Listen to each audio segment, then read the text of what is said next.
Бизде тажик тараптын өткөн жылдарда жана кечээки жасаган укукка каршы биринчилерден болуп кол салган иш аракеттеринин документтештирилген далилдери бар.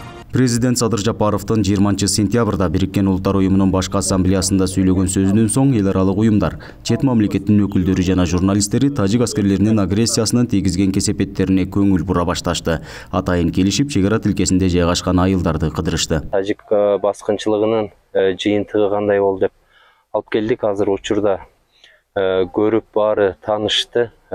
Биз барган жерлерде дээрлик тынч эл жашаган объектлер талкаланып калган, анын тонолгонуна күбө болушту.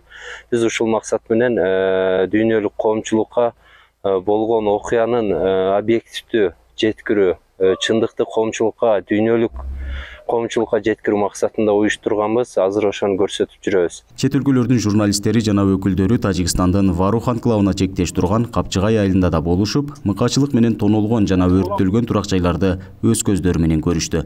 Жергиликтүү тургундар 16 сентябрда окуя кандай жүз бергенин айтып берди. Ана карап турсак, полный машиналар менен келип, үйдүн ичинде телевизор бар, бытовой техника, холодильниктерге чейин. Үйдө 2 тонн өрттөрүбүз бар эле. Баарын алып чыгып тиктеп отурабыз да биз. Бүтүн жүктөп алып кеттилер. Малдарыбызды полный айдап кетти. Анан кийин үйлөрдү өрттөп кетти. Мен мисалы 2 тонндан ашык өрүгүм бар эле. Баарын жүктөп кетти. 14 баш уюм бар эле. Тажик агрессорлору Аксай айылынын четинде жайгашкан тоок ферманы да талкалаган. Ээсин мыкаачылык менен өлтүрүшкөн. Айыл өкмөтүнүн негизги кирешесине айланып келе жаткан бул ишкана учурда күлгө айланып, жарактуу эч нерсеси калган эмес. Мына ушул менин артымда турган унаа менен Аксай айыл өкмөтүндөгү ушул тоок фермасынын ээси Матиса Надиров деген 60-ты чукулдап калган киши Баткен облусунун жана Ош облусунун аймактарына ушул тоок фермадан өндүрүлгөн жумурткаларды сатып турган экен. 16 сентябрь күнү тажик агрессорлорунун куралдуу кол салуусунда ушул тоок ферманын ээси дагы мыкаачыларча кыйнап өлтүрүлгөн. Былтыры ушул фермер 150 000 кредит акча алып, ушул тоок ферманы түптөгөн. Бул жерде 6 миллион сомго Өзбекстандан жанагы атайын немелерди алып чыккан, эмеректерин алып чыккан. Андан кийин 9 000 чөжө алып, жалпы азыркы кечеги күнгө чейин 24 000 тоок кармаган ал киши. 4 күн алдын мен бул кишиге келип кеткенмин. Келечекте 50 000 чыгарам, 50 000 чыгарам деп ошо өзүнүн мага пландарын айтып берди бул киши.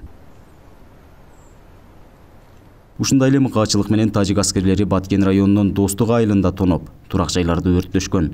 Жалпысынан 80ден ашуун үй жашоого такыр жараксыз абалга кептелген. Мындан сырткары мектеп, бала бакча жана байланыш мунараларын жарактан чыгарышкан. Бул жерде оор артиллериялык жана башка оор куралдуу аскери куралдар менен аткылап, кийин пехотасы кирип, бияктан кирип чыккандан кийин жанакы наемниктери атайын от күйгүзүүчү средстволор менен келип, ар бир үйдү талкалап күйгүзүп чыгып кетишкен да булар. Тажик аскерлеринин кол салуусунан Баткен облусунун чек арага чектеш айылдарында жалпы 600дөн ашуун турак жай зыянга учураганын өзгөчө кырдаалдар министрлиги кабарлады. Жарандык коргоонуунун жергиликтүү комиссиялары аймактагы талкаланган турак жай, мектеп, бала бакча жана башка социалдык мекемелердин санын тактоону улантууда. Нургазы Жайнаков, 5 канал, Баткен облусу.